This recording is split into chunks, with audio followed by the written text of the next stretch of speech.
So, under this episode of Priesthood, we're going to be looking at demonic deception, and then by the Spirit of God, I'll be opening our eyes to see some things.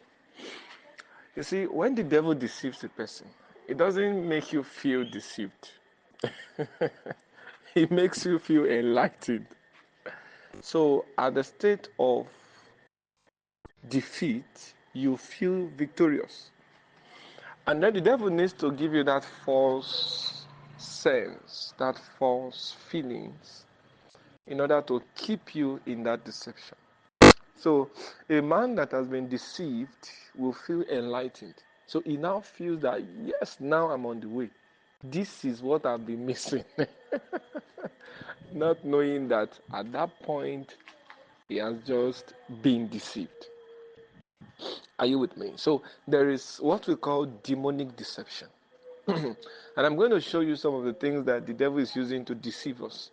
I'm going to show you the signs to show that you are now a victim of this deception. So just in case you discover you are a victim, you can begin to trust God for a deliverance. Are you there? Tonight, I believe that on the strength of the teachings, the moment your eyes is open to the truth, you'll be delivered automatically. Are you there? The Bible says, and they shall know the truth, and the truth will make them free. So one of the greatest thing the devil is doing is to fight the truth. Of course, the devil cannot fight the truth directly, but he fights the truth indirectly by ensuring that the truth does not spread. For example, we are in a period where we are in a civilization where most things are going online. Are you there? So those that are saying the truth, how the devil fights them is by ensuring that the things they are saying is not spreading. Are you there? So even the people that knows this is the truth, they don't feel like sharing it. They are just there, oh, thank God for this truth. So the appetite, the zeal to share is not there. Are you there?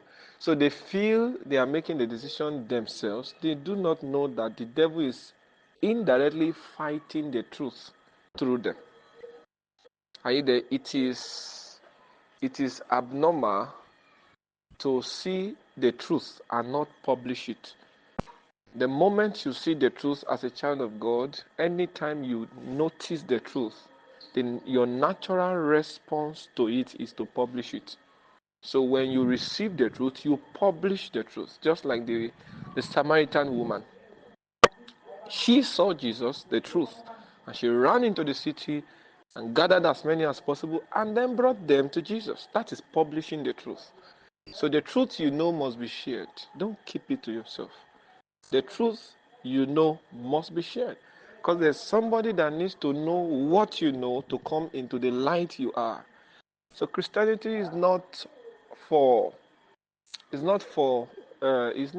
Christianity is not for show. Oh, I'm a Christian. Glory to God. I know God. I'm serving God. I can hear God. And then you have a lot of people around you who do not have that experience. So you feel that because you are saying those things that are not their experience, you are superior to them. So maybe because you want them to be subject to you, so you keep them from the truth. That's not a Christian attitude. Are you there? So one thing to note here is this: when you find the truth, what should you do? Publish it. Are you there? Publishing the truth can involve telling your friends about it, sending the message to people to listen to, and getting feedback from them, sharing messages, and a lot of things like that. Are you there? Anytime the truth moves from you to another person, you have published it. Are you there? If the truth reaches you and it doesn't move from you, then you have not published it.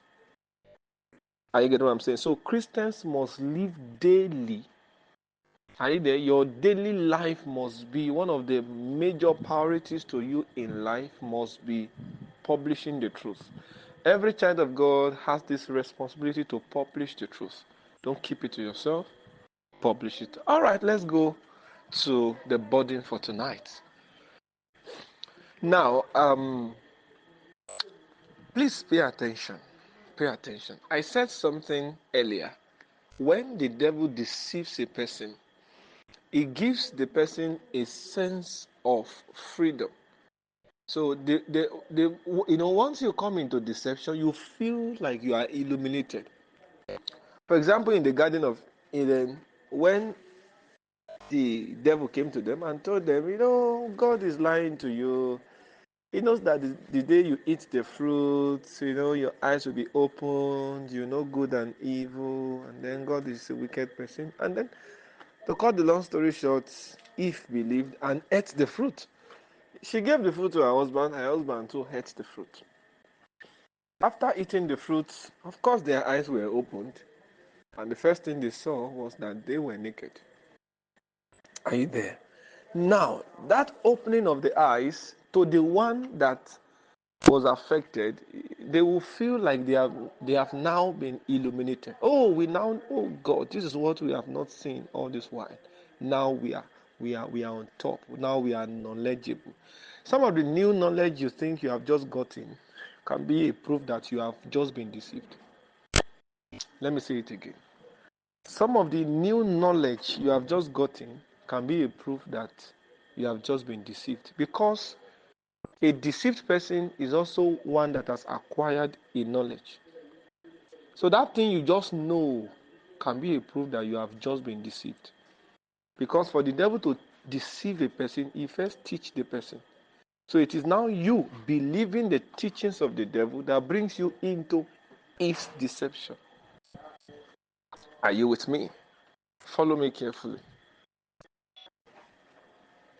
Now, for example, one time, I and one of my brothers, who is also a pastor, though it's not part of the ministry, but it's one of my brothers. So I went to, because his mother was my mother in the Lord, so I went to their place, and then the mother said, okay, there's a naming ceremony that the two of us should go. I said, okay, because both of us were actually pastors. The son is a pastor, and then by the grace of God, I'm privileged to be one. So the two of us went to the naming ceremony, and then as we were entering, people were already gathered. We met a crowd of people, and then our plan was just that we just sit somewhere at the back. So as we were entering, we wanted to sit at the back. It was like they have positioned a lady to monitor us. That once you see these people, bring them to the front. So the lady saw us as we were trying to sit at the back. The lady said, no, she brought us to the front. And we were facing the people. So while we got there, we met a man of God preaching, and then it was even the man of God that did the naming, and then prayed for the child, and then did a lot of things, led prayers.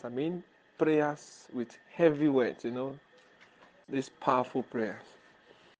And then after the naming ceremony, when we were returning home, my friend, the brother I came with, was now telling me that this is the man that they have been talking about. And then when he told me things about the man, I was so surprised. I could not relate what the things they told me about the man with the things I saw. Because his ministration looked so real, it looked so original. But this was a man that doesn't cater for his wife. This was a man that the wife died, and even people are even suspecting that he has a hand in it. This was a man that, he doesn't cater for his children. This was a man that it was even said that one of the children in his house went to institution, graduated. The man was not even aware in the same house. That's to show how irresponsible he was. But yet he was preaching, praying with so much power. He was the man of God. As a matter of fact, we met him on the altar. He was the one doing everything. We were just there seated, and then just, are you getting what I'm saying? So now, if I now, because of that, say that, all men of God are fake. Now, that thing I've done, that conclusion I've made, is a proof that I've just been deceived. Because you see, the reason the devil is opening our eyes to see the fake ones. Those people that comes to church and yet they are into ritual, and then a lot of people are not really genuine, people carrying the Bible and yet they are doing a lot of terrible things. The reason we see those things is because the devil wants us to believe something. Are you there? So at what point do we fall into deception? At that point where you now generalize the error. Oh, this is a pastor and look at what he's doing. All pastors are fake. The moment you make that conclusion and you believe in your heart, you are falling into deception. Your case is concluded. Because the day the Lord will send his minister to give a word to you, you will not receive it. And that's why we have a lot of people who are not going to church. The moment you mention Jesus, they get angry. Come to church, they just get angry. Why? They have seen a lot of things, and then the devil has successfully deceived them. So they have made a kind of conclusion that is dangerous to their destiny. Some people, of course, there are some churches, there are some auditoriums where people gather, and then they do a lot of fetish things there. A lot of demonic things goes on there. Are you getting what I'm saying? But does it mean all churches are demonic? No. The moment you begin to make dangerous general conclusions, then you are already in deception. Some years ago we have, then I was in my mom's, my grandpa's house. There was this Muslim tenants that we have.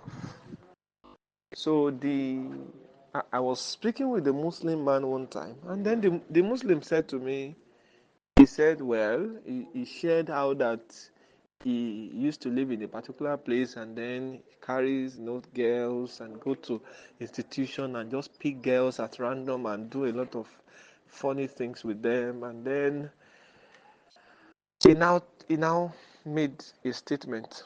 He said, let me tell you something. There are no virgins on this earth. I told him, I said, well, that's not true. They still exist, though they may not be many, but they still exist. The man was arguing and arguing. At a point, I kept quiet because I knew there's nothing I can say to convince him. So such a person has already been deceived. Are you there? The moment you begin to make a wrong conclusion, are you there? Of course, we have fake ministers. There are ministers that do a lot of terrible things. But don't get to that point in your life where you now conclude that all of them are fake. There are choristers that are having an affair with their pastors. There are choristers that they sing very well and yet they are engaging in several immoralities. But don't get to that point in your life where you now say all choristers are immoral. The moment you get to that point, you are falling for deception. You know one thing? Now, this is one thing I want you to note. The reason the devil is making a lot of people misbehave is because he wants us to make certain conclusions that are not accurate. Because by making those conclusions, he will defeat us. As a matter of fact, when you see a man who is making a wrong conclusion, that man has just been deceived. By the grace of God, I've seen few things. Are you there?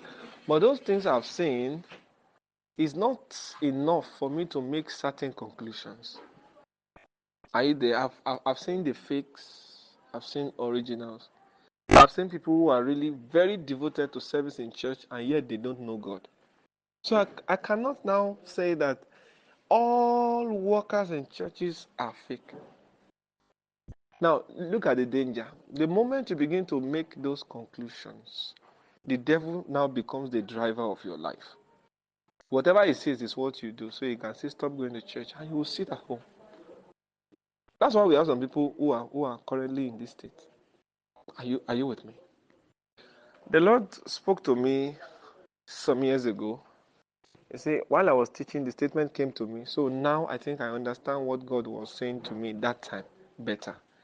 The Lord said to me, he said, son, Jezebel is a woman, but not every woman is a Jezebel. He said that to me some years ago. It is now that, while I'm doing this teaching, I now think I understand what he's saying better. I think one of the things God was trying to teach me from that statement is that I should not be careless to make conclusions that are not accurate, because that is a proof that I have been deceived. So if you are listening to me and then you have made certain conclusions in your heart, you need to come out of that deception. There may be a lot that are fake, but it will be wrong, and it will be a sign that you have been deceived to conclude that everyone is now fake. There are people that once they hear someone preaching, they just is. All of them are the same. Oh, you'll be there. There are people like that. Those are victims of demonic deception. And then, don't forget what I told you. When the devil deceives a person, it gives you a sense of enlightenment. So you feel like now you are doing the right thing. Now you believe the right thing. Meanwhile, now you have just been deceived. If you look at the family of Eli, his two sons, Ophni and Phinehas, they were not godly children, so to say. The Bible described them as sons of Belial, meaning they were wayward children, they were ungodly children. Are you there? Though we may have some pastors whose children are not godly. We don't know how that happens, but that is actually the reality we see in their lives. But it would be wrong for you to say that all the children of pastors are like that. You must have heard people say things like this before. Those are people that have been deceived. Are you there? So, the proof that you have successfully been deceived is that you are now making certain conclusions that are not accurate. Because this is the point. The things you conclude on are the things you believe in.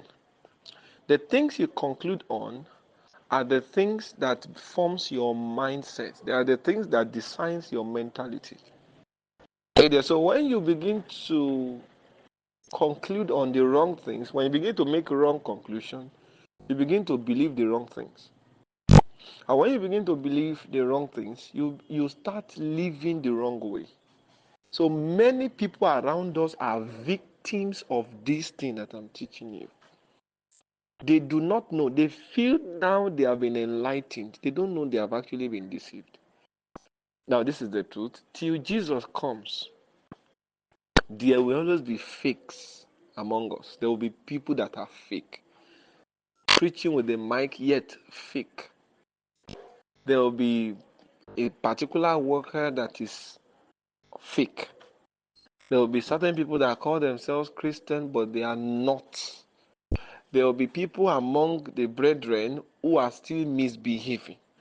It will be like that.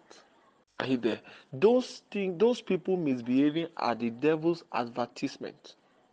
Don't fall for deception. Don't make wrong conclusions. Save your destiny. And you get what I'm saying. God bless you. Under this episode of Priesthood, we are going to be looking at 2 Kings chapter 2 from verse 1.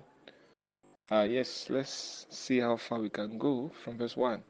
2 Kings chapter 2 from verse 1. And it came to pass when the Lord would take up Elijah into heaven by a whirlwind. Now, the picture you see there is the picture of a whirlwind. A whirlwind is a bit wild. Are you there? You can also see a whirlwind as a wild wind. Are you there? A whirlwind is actually a wild wind in that it is very strong and it comes with a very great force, such that it can carry a person if care is not taken. It has the ability to carry. That's the picture. So some of us must have seen it before. This kind of wind that moves in a circular form and it keeps moving from one place to another in a circular form. Most of the times, if the environment is dirty, you see the wind, carrying the nylons, the papers, and everything is moving in a circular form. Most of the times, when people see it, they run away from it. So that's an example of a whirlwind. It's so powerful that it can carry a person. Are you there? So it came to pass when the Lord would take up Elijah into heaven by a whirlwind, that Elijah went with Elisha from Gilgal. So the journey actually started from Gilgal. And Elijah said unto Elisha, tarry here, I pray thee, for the Lord hath sent me to Bethel. And Elisha said unto him, as the Lord liveth, and as thy soul liveth, I will not leave thee. So they went down to Bethel. So after they left Gilgal, Elijah told Elisha, okay, stay here. I want to go to Bethel. Elisha said, oh, don't worry, as the Lord liveth, as his spirit lives, as long as God is giving me grace, I will follow you. Are you with me? Now the question is, why is it that Elijah wanted Elisha to stay back? Now, Elijah understood the nature of glory that will surround his departure. He knows how much glory will be available in that environment. So he did not want Elisha to see it. And the reason is not anything negative. It's just because he doesn't want to look like a very big man of God to him. There's a way people can explain the things that God is doing through you in such a way that if care is not taken, you may begin to see them as a God. So Elijah does not want a situation whereby, after God has taken him, then that will now be his message. My master, is a very powerful man of God. You see, that day I was there, fire came down, I was just going, everybody in heaven were just clapping, and then the weather changed. So I've never seen such a man before. The way people describe their father in the Lord sometimes, and then they almost describe the person the same way they could have described God. So this was what Elijah is trying to avoid. He knows that his departure is going to involve a lot of glory. So he has this feeling that Elisha may not be able to handle what he will see, and he would not want him to now go back and begin to paint him as a god. So he said, stay here, don't follow me, just stay in Gilgal. But Elisha said, no, I will follow you.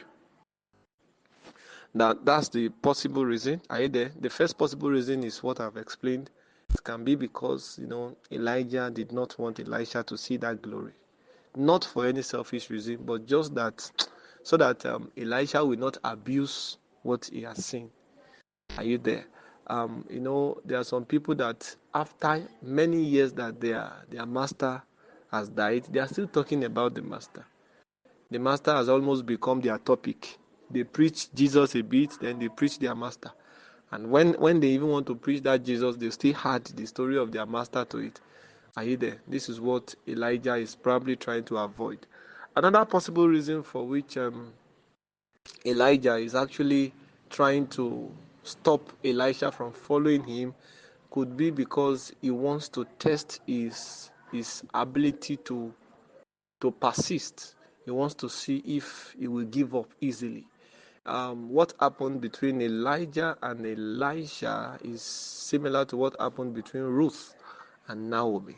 Ruth said, as the Lord liveth, I will follow you to where you are going to. The same thing was what Elisha did. He said, oh, my master, anywhere you are going, I will follow you there. So your ability to persist, your ability to hold on, your ability to wait, your ability to endure really matters. Are you there? That's what defines if you will be, if you will be honored or not. That's what defines if you will be qualified to lead the people of God or not. It's very important that we learn to endure. Are you there? Even when everything is looking unclear, we still need to push on. Are you there? With all our faith in God, we need to trust God for the future. Even when the future seems not to be clear, we need to learn to trust God for the future. So they left Gilgal. They went to Bethel. Elisha followed. verse 3. Now, before we move to verse 3, okay, let's go to verse 3. There's something I will explain after that. And the sons of the prophets that were at Bethel came to Elisha and said unto him, Knowest thou that the Lord will take away thy master from thy head today? And he said, Yeah, I know it. Hold your peace. So when they left Gilgal and they came to Bethel, after Elijah's visit, are you there, to Bethel, the sons of the prophet there, they came out, and then they came to Elisha and said, Do you know that your master will be taken away today? He said, Yes, I know. Just keep quiet. Now, this is what is happening. Elijah left Gilgal, and then he went to Bethel. Where did he visit in Bethel? He actually visited the school of the prophets. In those days, they have what we call the school of the prophets, and the students in this school are called the sons of the prophets. Just like some universities, they have this special name they call their students. So when Elijah left Gilgal, he went to visit the school of the prophets that is in Bethel. So when he got there, he told the leadership some things.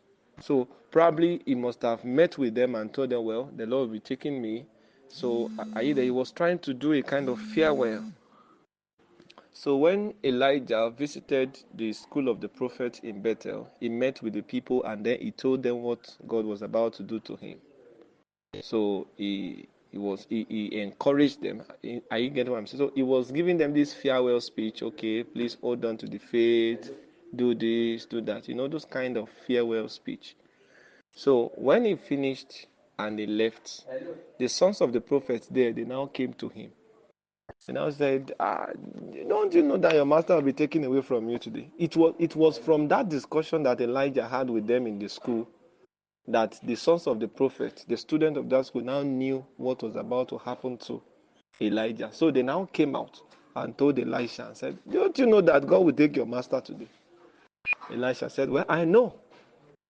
Keep quiet. Are you getting it now? Now, there are about 3 schools that Elijah visited. The school in Bethel, Jericho, and Jordan. Are you getting what I'm saying? When we continue, as we move further, you'll see what I'm saying. I did about 3, maybe 2 or 3, but I know it's more than 1 school. But the first one is in Bethel. Are you with me? So those that are going to heaven should be concerned about the people they are leaving. I think that was one of the things that is happening to Elijah. So he wanted to, encourage them, give them his last words, tell them what God is about to do to him. Are you there? And then I believe one of the things that qualifies these people to, to end his visit was because they believed in his ministry. Maybe Elijah is one of the major founder of that school. If he's not the founder, maybe he's one of the co-founders of that school of the prophet. So he had to go there to make things formal with them. He has to go there to make things formal with them. Are you getting what I'm saying? All right, let's move to verse 4. Then before we go to verse 4, please note that school, they honor the ministry of Elijah. They believe in the ministry of Elijah. That was why Elijah went there to encourage them, to give them his last words. Are you there? Let's go to verse 4. And Elijah said unto him, Elisha, tarry here, I pray thee, for the Lord has sent me to Jericho. And he said, As the Lord liveth, and as thy soul liveth, I will not leave thee. So they came to Jericho. So after they left Bethel, Elijah told Elisha, he said, please stay in Bethel. I'm going to Jericho. But Elisha said, no, anywhere you are going, I said, I'm going to follow you. Are you there? Remember, those sons of the prophet in that school, they heard what, they were there when Elijah was telling them about what was about to happen to him. So the moment they heard that, they now came to, that was why they came out to try to discourage or to speak to Elisha. Don't you know your master will be taken?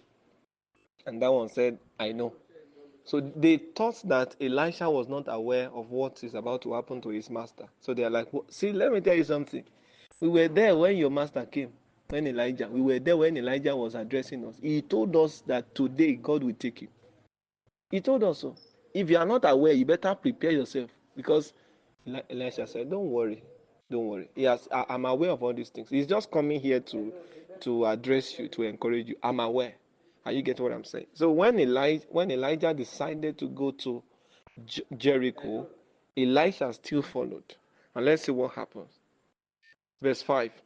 And the sons of the prophets that were at Jericho came to Elisha and said unto him, Knowest thou that the Lord will take away thy master from thy head today? And he answered, Yeah, I know. Hold ye your peace. So after Elijah visited the school of the prophets in Bethel, he also came to Jericho to visit the school of the prophets there. So after after addressing them, so when he came to the school of the prophets in Jericho, he also did the same thing he did in Bethel. So he told the people, Beloved, I'll be going, the Lord will be taking me, hold on to the faith. He gave them, the encouragement to continue with the faith. Are you there?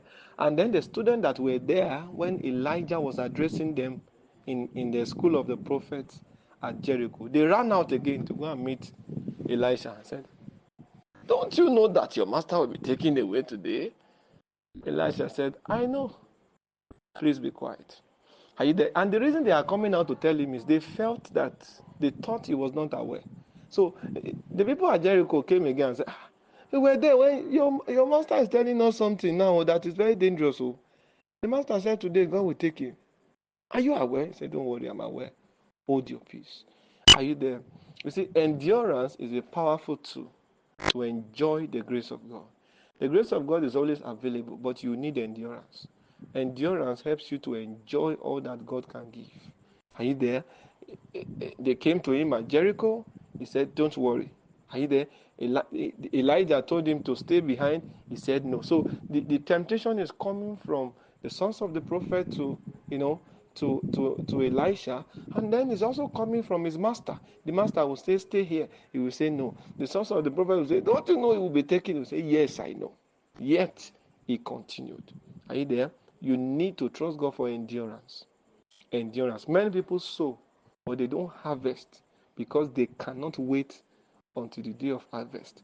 It takes endurance for the one that has sown a seed to harvest when it is in the time of harvest. Many people sow, but another people end up harvesting what they have sown because they could not wait for the day of harvest.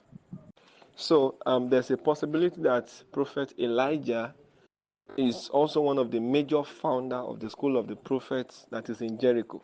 Remember, he went to the school of the prophets in Bethel to bid them farewell.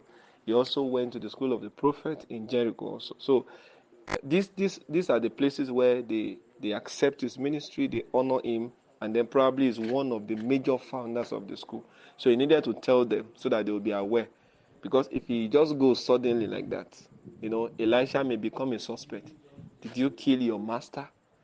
Are you there? Because what God wanted to do with him is not something that has happened before. So to be hard for Elisha to convince them, I did not do anything to him, I did not poison him. Even if Elisha comes to tell them, well, the Lord took him through a wild wind, they may not believe because that thing has not happened before. So that was why it took his time to go to those institutions to explain to them what God wants to do with him. So that the ministry of Elisha will be accepted. Because if Elijah did not do those farewell, if he did not go to those places, those people will never accept Elisha as a prophet. They will see him as a ritualist. They will see him as somebody that, he just killed his master so that he can, are you getting what I'm saying? So in order to help Elisha, Elijah needed to, give some clarities to explain what the Lord will have, what the Lord will do to him. He needed to explain to the people how the Lord will take him. Are you there? Let's continue the reading. Verse 6. And Elijah said unto him, Tarry, I pray thee here, for the Lord has sent me to Jordan. And he said, As the Lord liveth, and as thy soul liveth, I will not leave thee. And they too went on. And 50 men of the sons of the prophet went, and stood to view afar off. and they too stood by Jordan. Can you see that? Okay, from the look of things, it appears as though Elijah um, Elijah visited two schools. The first one is in Bethel, and the second one is in Jericho. So the next place is Jordan, and then for Jordan they have to cross a river. So the school of, the students from the schools that Elijah had visited, they now stood somewhere watching the old thing from afar. Now let's see what happens. Verse 8, and Elijah took his mantle and wrapped it together and smote the waters, and they were divided hither and thither, so that they too went over on dry ground. Can you see that? Moses, through the grace of God, parted the sea using the rod. Joshua, through the grace of God, parted Jordan using the ark. And then the formula was not the same. Joshua parted Moses. Let's start from Moses. Moses used the rod to part the Red Sea through the grace of God. Joshua used the ark of God to part River Jordan through the grace of God. So what he did was that he just asked the priest to carry the ark, and the moment they stepped their feet, into that river, the river parted. Elijah parted the same river Jordan that Joshua parted with the ark. Elijah parted that river using his mantle. And when Elisha was returning he parted the same river using the same mantle. So there are 4 people now that God used to part river. Of course, there may be more than 4, but in this context, we can see those 4 people. Moses, the first person, Joshua, Elijah, and Elisha. Now, Elijah was not allowed to, the body of Elijah did not go to the grave. He moved from that bodily form, it was translated into a spiritual form. So he did not go to the grave. Are you there? So that was another dimension of death. Are you there? Death is not necessarily when your body goes to the grave. Are you get what I'm saying? Anything that takes you from heaven, anything that takes you from earth to heaven is death, because death is a vehicle. Are you there? That whatever takes your spirit out of your body is death. So death, another way to define death, is an out of body experience.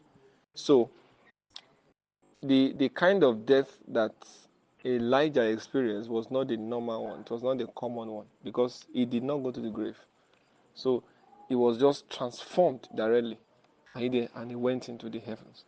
Now, for example, in science, we know that before solid can move into a gaseous form, you have to move the solid to liquid. And when the solid moves to liquid, then you can boil it. Through boiling, then it begins to evaporate, and you get what I'm saying. But there are certain solid particles that they move from solid directly to gaseous form. An example is camphor, and that process is called sublimation. If you're a science student, you understand what I'm saying. So this is similar to what God did to Elijah. I get what I'm saying. So he moved directly to the spiritual form. And then one of the things that God was trying to teach us in this place is this. God is trying to teach that, He's trying to show us the end time realities. That's a picture of what happens when Jesus comes. How that the saints that are still alive will be transformed. So that same thing that happened to Elijah is a picture of what will happen to the saints that will still be alive when Jesus will appear. They will suddenly be transformed. And that's what some refer to as rapture. I remember those days when, I was just practicing agriculture. As a young boy, you do a lot of things. So, those days when I plant things and have waited for day 1, day 2, why is this thing not coming out? Then I will dig the ground a bit. What a funny farmer I was. And then I will dig the ground a bit, and then I will check. I will see that the things are just springing up. Oh, I'll be happy. I'll cover it again. Are you there? So you need to endure. You need to endure. When you sow the seed, you must learn to trust the soil. Are you there? When you sow the seed, you must learn to trust the soil. Are you there? When you sow the seed, trust the soil, and trust the Lord of the harvest. If you don't trust the seed and you don't trust the soil, and you have no trust in the Lord of the harvest, you will keep doubting the seed. Are you there? That's the word of the Lord to someone listening to me. If you have sown the seed, you must learn to trust the seed, you must learn to trust the soil, and you must learn to trust the Lord of the harvest. Trusting the seed means that you must ensure that the things you are giving to the Lord worth it. You must ensure it is something valuable. There are people that they can't give things to people. They can't give valuable things to people. When they want to give clothes to people, they have to give one faded clothes. No, you see, one of the ways to measure the value in what you are giving is this: anything you give must not be something that you don't necessarily need. You must not give what you cannot accept to others. Are you getting what I'm saying? That's how to give. Don't give them things because you those things are useless in your house. No, give it to them because you still need it, but you just have to give it out. Are you there? That's how to give quality things to people. Some people want to give shoes and then they are giving something that is a shoe that is looking like a crocodile. No, you don't have to do that. Are you there? So trusting the seed, it involves you ensuring that you sow a viable seed. You give something that is reasonable, because only a viable seed can grow. Trusting the soil means that you now need to trust the one that God has sent you to give to. Are you there? Maybe a minister, maybe a brother, maybe a sister, whoever God is leading you to give to, you have to trust that person. You have to trust that there's something God wants to achieve with this thing I'm about to do. Some of you, the Lord is leading you to give to your pastor. You go to his house, you met him eating rice and chicken, and maybe you just ate something that is not up to that level, and then you are wondering, how can God ask me to come and give my last card to this man? Can't God see that he's eating jollof rice and chicken? That's not your business. You must learn to trust the soil. Trusting the soil means that you must believe that there's something God wants to achieve from this instruction. So trust the person you want to give to. And then trusting the Lord of the harvest is, what that means is that you need to trust the instructor. The one that has given you that instruction is the Lord of the harvest. Something happened this Sunday. While I was going to church, I had some change with me, so I kept it. I know I'm going to give some things to some people, so I just kept the money in my pocket. And then the first person I was thinking about, I had two currencies on me. Are you there? So the in my mind, I was like, okay, I'll give this one to this woman, then I'll give this one to this other woman. But when I got to church on Sunday, and then I, as I was thinking that, as I was having that thought, of course, the person I want to, yes, as I was having that thought, the Lord said, wait. Because for me, when it comes to giving, I don't waste time. I don't even trust myself. So when it comes to giving, I give as fast as I can. I don't want any temptation of, there's one bread somewhere, there's one. No. When it comes to giving, I do it fast. So God knows that my habit anyway. He knows that I don't waste time. So as I was about putting my hand, the Lord said, wait. So when the service continued, and I understood why he said wait. So he said wait because the person he wanted me to give to has not come to church that time. So when the person now came, he now said, okay, give this one to this one. Give this one to this one. So you must learn to trust the seed, you must learn to trust the soil, and you must learn to trust the Lord of the harvest. Can you see? I don't know why I did this diversion, but I believe there's somebody that God is speaking to. Are you there? So let's go back to the story. And then the moment Elisha knew that his master would be going, he became sorrowful. He became very sorrowful. In these modern times, it's possible for people like Elisha not to be sorrowful. Having seen the number of exploits that his master has done, knowing fully well that he's the one to take over his master's position. So some people will even be praying that their master should die fast so that they can now take over the position and be in charge. Are you there? Looking at the influence of Elijah in Bethel, the school of the prophets there, his influence in Jericho, the school of the prophets there, and then his influence in Gilgal. So all these things could not create any form of joy in the heart of Elisha. He was sorrowful. Are you there? He was not happy that, oh, my master is going now.